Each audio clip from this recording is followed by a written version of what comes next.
Bom dia a todos. Primeiramente, gostaria de agradecer a organização desse evento, ao professor Augusto, ao Marcos e todos os envolvidos, parabenizá-los pela excelente iniciativa, dando boas-vindas a todos os presentes e àqueles que nos acompanham também pelo YouTube. E me coube falar um pouquinho sobre a aplicação clínica da farmacogenômica, mas acho que eu vou ter muito pouco a falar depois da excelente explanação aqui do professor Augusto. Mas o objetivo que me coube hoje na manhã foi apenas dar uma introdução sobre aplicações diversas da farmacogenômica no contexto, então, em especial, que a gente vai discutir durante o dia, levando à questão da farmacoeconomia. Bom, eu acho que hoje a farmacogenômica, e quando a gente fala em farmacogenômica a gente não consegue dissociar da medicina personalizada, vem exatamente deste conceito que não existe a doença, mas existe o doente. Com isso, então, a medicina personalizada, que é definida como a integração de conhecimentos de várias áreas médicas e científicas, direcionadas para a prevenção e tratamento de doenças humanas, considerando então as suas características únicas e peculiares, em especial as características genéticas, se torna então extremamente importante no desenvolvimento de novos medicamentos e, logicamente, na avaliação a depender da população em que aquele medicamento é aplicado. Na medicina personalizada, então, quando a gente trata o doente e não a doença, muito importantes são o que nós chamamos de biomarcadores. A grande maioria são marcadores moleculares, levando em consideração exatamente as características genéticas do paciente, que permite, então, orientar diversas abordagens, novamente falando de prevenção e tratamento de diferentes doenças. Então, a medicina personalizada é exatamente aquela que trouxe, que faz o translacional da bancada para o leito do paciente, se beneficiou muito nos últimos anos, em especial pelos trabalhos em genômica, em transcriptômica, em proteômica, em epigenômica, metabolômica, na farmacogenômica, que é o nosso foco, e a nutrigenômica, todos eles associados então com o objetivo de trazer benefícios e melhorar a qualidade de vida do paciente. E quando a gente trabalha, então, com genômica baseada na medicina personalizada, as respostas que nós precisamos e queremos ter servem não só para o diagnóstico, como é o trivial, talvez o que se utiliza há mais tempo dentro, por exemplo, dos laboratórios, quando a gente permite diagnosticar uma doença e suas características com base nesse estudo genômico, mas hoje também a genômica nos traz a possibilidade de estabelecer o prognóstico, então pacientes que vão evoluir de melhor ou pior forma, bem como, e é o nosso objetivo, a melhor escolha terapêutica para aquele paciente. Bom, e a medicina personalizada hoje, ela transita desde, como eu disse, do diagnóstico, o prognóstico, o tratamento, e a gente consegue estabelecer a eficácia do tratamento. Então, é muito importante hoje estabelecermos biomarcadores que nos permitem acompanhar esse paciente que está sendo tratado e como é a evolução da doença nesse contexto. Alguns exemplos que já estão sendo utilizados na rotina médica, a utilização do pembrolizumab, ou Keytruda, no nome comercial, que é um medicamento de primeira linha para tratamento já de tumores como melanoma, câncer de cabeça e pescoço. E a característica desse medicamento, por ser um imunoterápico, ele vai atuar em algumas moléculas específicas, nesse caso em PDL1 ou PD1, que seriam então receptores que estão localizados no tumor e receptores localizados nas células dos tipos linfócitos T, e que quando o tumor expressa essa molécula, inibe a resposta imune do nosso organismo contra o próprio tumor. Então, esse imunoterápico teria como objetivo, então, exatamente de bloquear isso que o tumor faz, que é o mecanismo de escape deste tumor. No entanto, a partir do momento que nós conhecemos o seu mecanismo de ação, a utilização do medicamento, cujo valor talvez gire em torno de 40 a 50 mil reais a dose, só se justificaria em tumores que expressam esse tipo de molécula, Então, se nós não tivermos o teste molecular, a gente não consegue direcionar para o paciente que de fato se beneficiará dessa terapêutica. A biópsia líquida também já é uma realidade nos laboratórios clínicos. A biópsia líquida consiste em coletar amostras periféricas para detectar células tumorais circulantes nesse caso, a gente poupa o paciente de uma biópsia, por isso a biópsia líquida, e, por exemplo, para tratamento do câncer de pulmão de células não pequenas, que poderiam se beneficiar de inibidores de tirosina quinase, quando o tumor apresenta, então, variantes no receptor desse GF, né, desse fator de crescimento, o tumor se torna resistente a essa terapêutica, o que custaria, então, realmente a esse paciente a utilização sem o resultado esperado. Bom, então, quando nós utilizamos aqui esse gráfico para avaliar a eficácia de diferentes tratamentos a depender do desfecho clínico, nós vamos observar uma grande variabilidade nessa taxa de eficácia, sendo uma menor eficácia principalmente naqueles medicamentos relacionados ao tratamento dos tumores. E essa variabilidade se dá exatamente pelas características diferenciadas dos pacientes.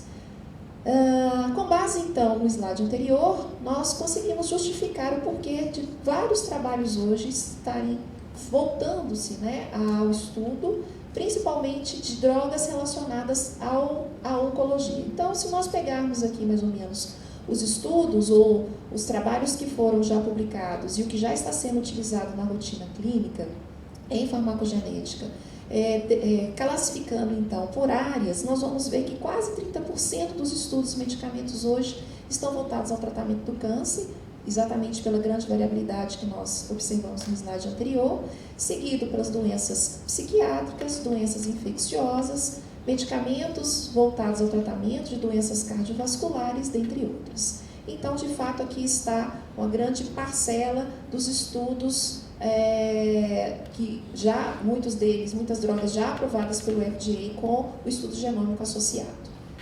Bom, mas quando nós falamos então em utilizar a farmacogenômica como um mecanismo para avaliar a eficácia do tratamento, o que nós queremos, na verdade, estabelecer são as características genéticas desses pacientes que fazem com que eles sejam responsivos ao tratamento, prever, né, aqueles não responsivos ao tratamento, mas também detectar aqueles indivíduos que podem apresentar eventos adversos em função daquele tratamento. Então, numa visão futura, a farmacogenômica poderia melhorar a proporção de pacientes que poderiam se beneficiar dessa terapêutica em relação àqueles que não se beneficiam. Então, embora grande parcela da população terá uma resposta convencional à droga ou àquela dose, nós teremos pacientes que não responderão ou pacientes que apresentarão uma certa toxicidade. Então, a farmacogenômica, o que a gente espera? Que ela permita selecionar a terapia ótima e reduzir a prescrição por tentativa e erro. Reduzir reações adversas, logicamente, aumentar a adesão à terapia, porque, claro, se o paciente apresenta uma melhora, a adesão dele também será relacionada a essa melhora. Reduzir os custos totais de saúde, em especial a hospitalização. Reposicionar medicamentos que falharam em estudos clínicos anteriores ou que foram retirados do mercado porque não ofereceram um claro benefício para uma determinada população. E aí nós voltamos à fala do professor Augusto das características diferenciadas entre as populações e os medicamentos precisam ser estudados em cada uma delas. Melhorar a seleção de alvos para a pesquisa de novos medicamentos e, lógico, reduzir o tempo, o custo e a taxa de insucesso nos estudos clínicos. Então, algumas aplicações, também já faladas aqui anteriormente pelo professor Augusto. Quando a gente fala de uma visão futura da farmacogenômica, na verdade, a gente já tem trabalhado no presente com essa realidade. O caso clínico 1, logicamente, é um caso fictício, né? A senhora Cuidadosa Silva, que teve em 2017 o diagnóstico de câncer de mama ductal invasivo e metastático. O prognóstico dela seria de uma sobrevida de 5 anos, no entanto, hoje ela comemora 65 anos. Por quê? Exatamente porque ela foi beneficiada de um tratamento, como já colocado aqui anteriormente, né, muito bem falado pelo professor Augusto, de um tratamento de terapia-alvo, uma vez que a tendência é que o tratamento seja cada vez mais direcionado ao tumor e não às outras células, uma vez que a quimioterapia não é a quimioterapia convencional, não é seletiva, daí então temos tantos efeitos adversos, bem como os quimioterápicos fármacos apresentarem essa estreita janela terapêutica, de modo que nós vamos observar uma toxicidade em quase todos os pacientes, nos diversos graus. Então, o câncer de mama é um dos cânceres que mais leva a óbito em indivíduos do sexo feminino, e 2/3 das pacientes que possuem o câncer de mama não expressam o HER2, porém 1/3, que foi o que o professor Augusto apresentou, vão expressar essa proteína de membrana, e a presença então desse HER nessa condição superexpresso faz com que o tumor se torne mais agressivo, piorando então o prognóstico dessa paciente. E essas pacientes então logicamente se beneficiaram bastante com a introdução do trastuzumab, com um medicamento que é um anticorpo monoclonal que se liga a esse HER, bloqueando então essa molécula. Então, só se justificaria hoje a utilização desse medicamento com o conhecimento prévio se a paciente expressa ou superexpressa ou não o HER. Tanto é que a portaria 73 do Ministério da Saúde estabelece a utilização do teste de HER para a liberação do tratamento com o trastuzumab. Um outro caso, a senhora Tristeza Martins, 23 anos, com depressão. O primeiro tratamento foi com imipramina, não apresentou melhora depois de 3 semanas, teve a dose aumentada de 25 para 50 miligramas, continuou não tendo melhora, modificou-se então a classe do antidepressivo, de imipramina foi prescrita paroxetina, sem melhoras depois de 3 semanas, e 1 semana mais tarde então ela foi hospitalizada em condições críticas depois de tentativa de suicídio. Como que a gente pode explicar isso? Realizando um teste genético na CYP2D6 dessa paciente, foi observada que ela apresentava uma condição de metabolizadora ultra rápida. Essas enzimas do complexo P450 estão relacionadas ao metabolismo de muitas drogas, em especial os antidepressivos. E quando o paciente, então, apresenta essa característica de variantes genéticas que levam ao aumento da velocidade do metabolismo da droga, o que vai acontecer é que ele não consegue atingir a dose ideal para o efeito, tornando, então, o tratamento ineficaz. Desta forma, nós temos tanto variantes que vão levar ao paciente a uma característica fenotípica de ser um metabolizador ultra rápido, como, em contrapartida, nós teremos também variantes que o paciente apresenta um fenótipo de pobre metabolizador. Esse indivíduo aqui, ao contrário desse, terá então toxicidade pelo fato de que o metabolismo da droga estará bastante reduzido. Então, esse paciente é aquele que se elege a apresentar maior frequência de efeitos adversos da droga. E quando a gente fala de eventos ou efeitos adversos, nós estamos falando de uma grande parcela das hospitalizações nos Estados Unidos. Esse dado, eu não encontrei esse dado no Brasil, esse é um dado americano. Cerca de 6 a 7% de todos os casos de hospitalização são decorrentes de eventos adversos de uma forma geral. Os eventos adversos aumentam 2 dias em média o período de hospitalização, são responsáveis por cerca de 100 mil mortes por ano nos Estados Unidos. Cerca de quase 4% dos produtos medicinais retirados do mercado são devido a problemas de efeitos adversos. E nós temos problemas mais comuns que hoje já são avaliados em termos de farmacogenética, principalmente problemas hepáticos, problemas cardíacos. Um exemplo muito próximo de todos nós é a utilização do paracetamol. Nós sabemos que alguns pacientes apresentam variantes genéticas no gene que codifica essa enzima, que é o GT1A1, que metaboliza o paracetamol. Esses pacientes, então, com essas variantes genéticas, vão reduzir o metabolismo da droga e são pacientes com maior risco de desenvolverem a hepatite medicamentosa, e o que a gente viu com muita frequência na época da epidemia da dengue. Os problemas cardíacos também, ou doenças cardiovasculares, elas podem ser o desfecho do tratamento, por exemplo, com doxorubicina, que no SUS é a primeira escolha para o tratamento do câncer de mama, e a gente sabe que muitas vezes a mulher não vem a óbito pelo câncer, mas sim pelo efeito adverso da cardiotoxicidade pelo uso da doxo. E, inclusive, um trabalho que nós realizamos aqui na Faculdade de Farmácia, nós vimos que marcadores plasmáticos podem predizer a mulher que tem maior risco de desenvolver a cardiotoxicidade. Se nós temos essa possibilidade de prever o predizer esse risco, a troca da terapêutica poderia ser uma forma de redução desses óbitos. Outro exemplo da utilização de farmacogenética, que também já é utilizado na prática clínica, é o tratamento do câncer coloretal, utilizando o cetuximab, que tem como alvo o receptor de EGF. Essa molécula está relacionada com uma redução da diferenciação celular, o aumento da proliferação, migração, angiogênese e apoptose, que são características do tumor, como todos nós sabemos. Bom, o cetuximab, que o custo aí deve estar em torno de 20 a 30 mil reais a dose, é um anticorpo do tipo IgG monoclonal que se liga ao receptor desse fator de crescimento com alta especificidade, alta afinidade, então bloqueando a fosforilação deste receptor e, consequentemente, bloqueando todas as vias de fosforilação intracelulares que vão levar nesse caso, ao bloqueio e vão levar a uma redução da proliferação tumoral. Bom, mas foi observado que no câncer coloretal, a expressão desse receptor de EGF está aumentada em 60% a 80% dos casos.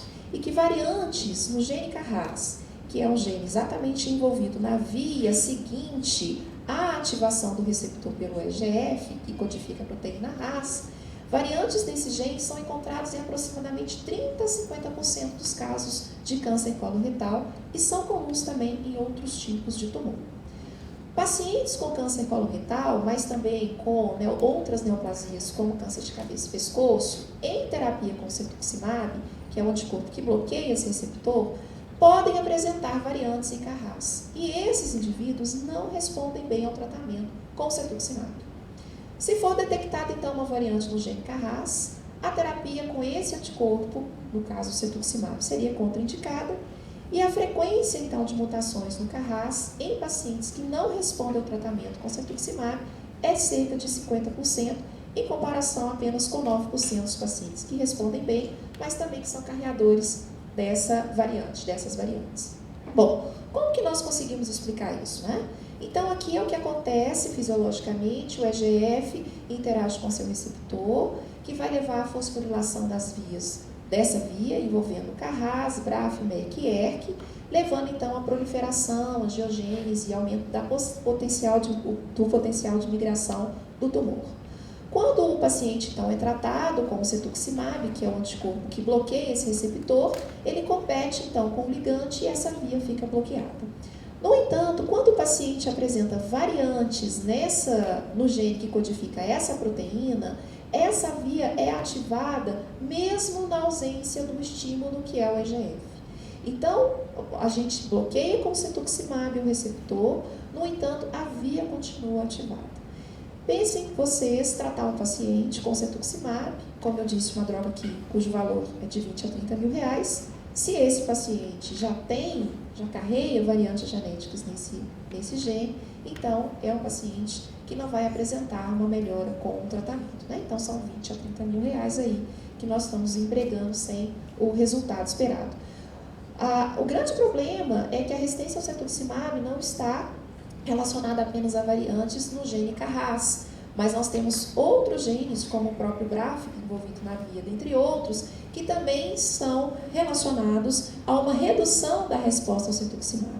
Então, hoje, os laboratórios já oferecem painéis que identificam potenciais variantes nesses genes, de modo a direcionar o tratamento ou não com o cetuximab.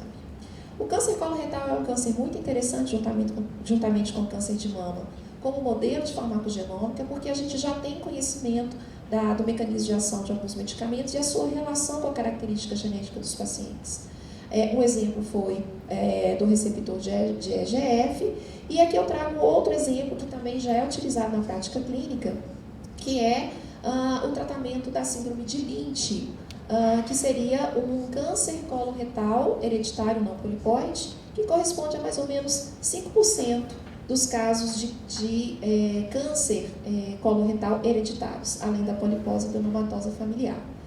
Na síndrome de Lynch, o paciente, além de apresentar o câncer coloretal, ele pode ter também cânceres em outros órgãos, como endométrio, estômagos, ovários, vias urinárias e mama. Sabe-se que a síndrome de Lynch está relacionada principalmente à presença de variantes seja variantes nesses genes, ou até mesmo variantes que vão modificar o nível de metilação na região promotora desses genes, diminuindo então a sua expressão, mas a síndrome de Lynch, então, hoje sabe-se que está relacionada principalmente à deficiência desses genes supressores de tumor, que são genes que fazem a correção de erros no DNA, como o LH1, o MSH2 e o MSH6.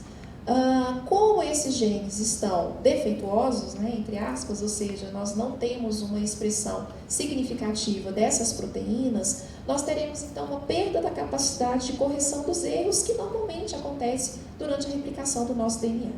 E uma das formas indiretas que nós temos de identificar exatamente a presença dessa deficiência é pela instabilidade de microsatélites, que é um exame já ofertado pelos laboratórios.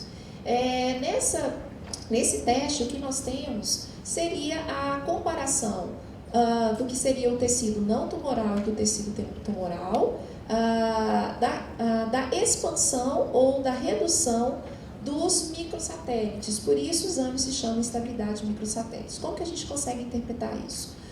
O nosso genoma tem várias regiões de sequências repetidas. Aqui, por exemplo, cada bloquinho corresponderia a uma sequência AG. E o número dessas repetições, logicamente, é constante durante a sua replicação, durante a replicação do DNA. Mas erros podem acontecer durante essa replicação e, caso o indivíduo não tenha variantes nos genes que fazem essa correção, as células filhas terão o mesmo número de repetições da célula-mãe.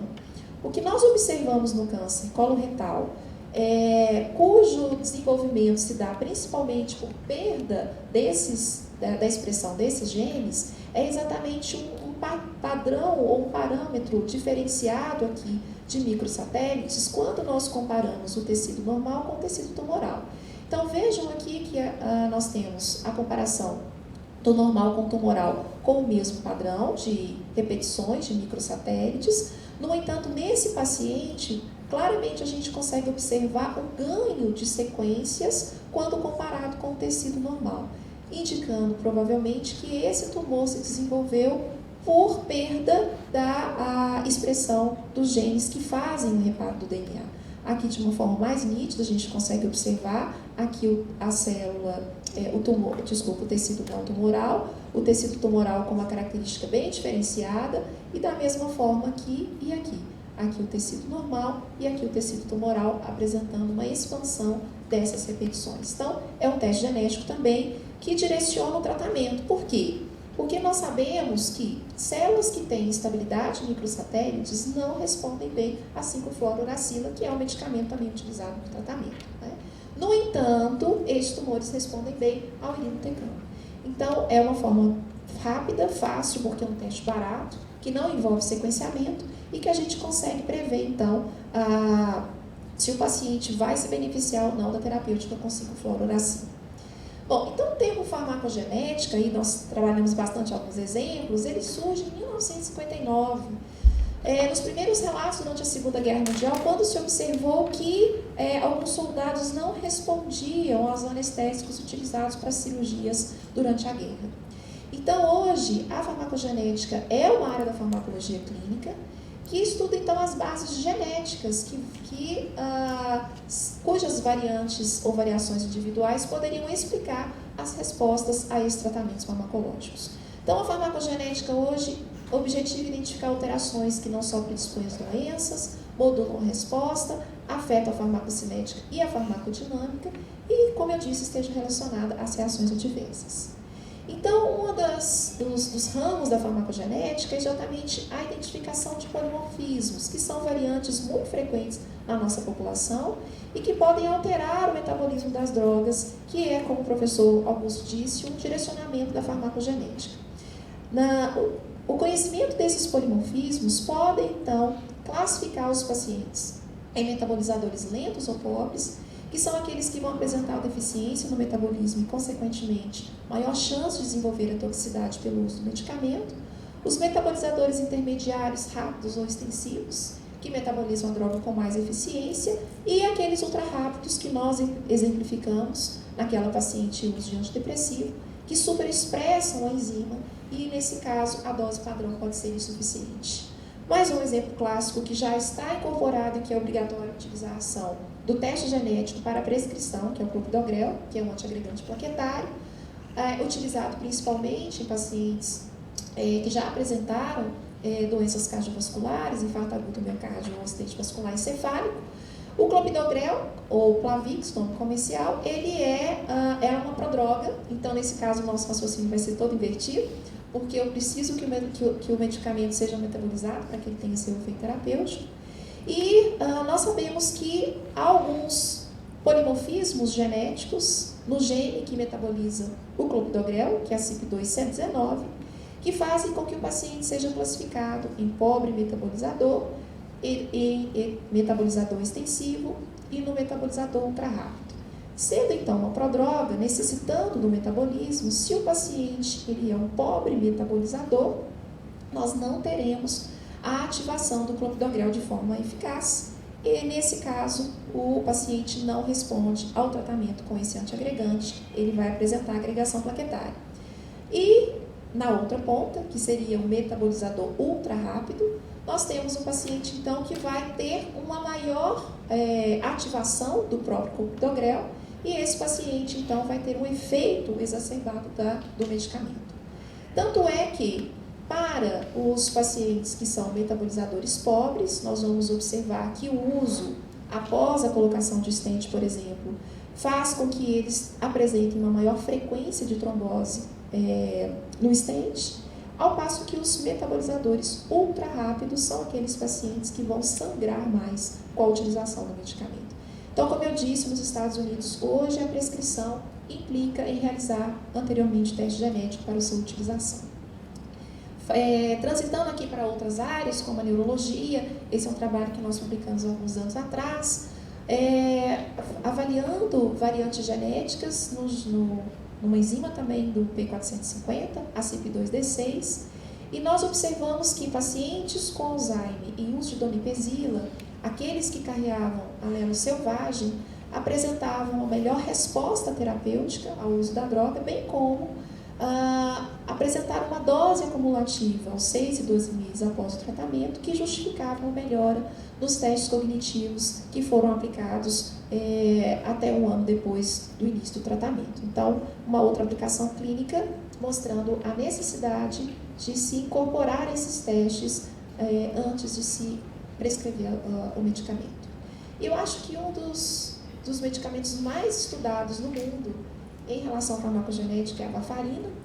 Nós sabemos que a varfarina a utilização clínica tem grandes dificuldades, grandes limitantes, uma vez que ela possui ou apresenta ampla variação interindividual, tanto na farmacocinética quanto na farmacodinâmica, estreita janela terapêutica, apresenta várias interações farmacológicas e não farmacológicas e vários fatores podem interferir na resposta à varfarina, como a ingestão de vitamina K, a etnia, o gênero, a idade, o massa corporal, dentre outros, mas principalmente os fatores genéticos. Hoje nós temos como avaliar a segurança e eficácia desse medicamento com o monitoramento laboratorial periódico de um teste laboratorial, que é a medida do RNI. Mas nós sabemos que vários genes estão relacionados à farmacodinâmica da droga, que está relacionada principalmente à redução da atividade de fatores de coagulação dependentes de vitamina K, e um dos genes importantes na farmacodinâmica é o gene VCORC. No entanto, a varfarina também é metabolizada por várias enzimas do complexo P450, principalmente pela CYP2C9, e que pode, então, também apresentar variantes relacionadas à resposta terapêutica a esse medicamento.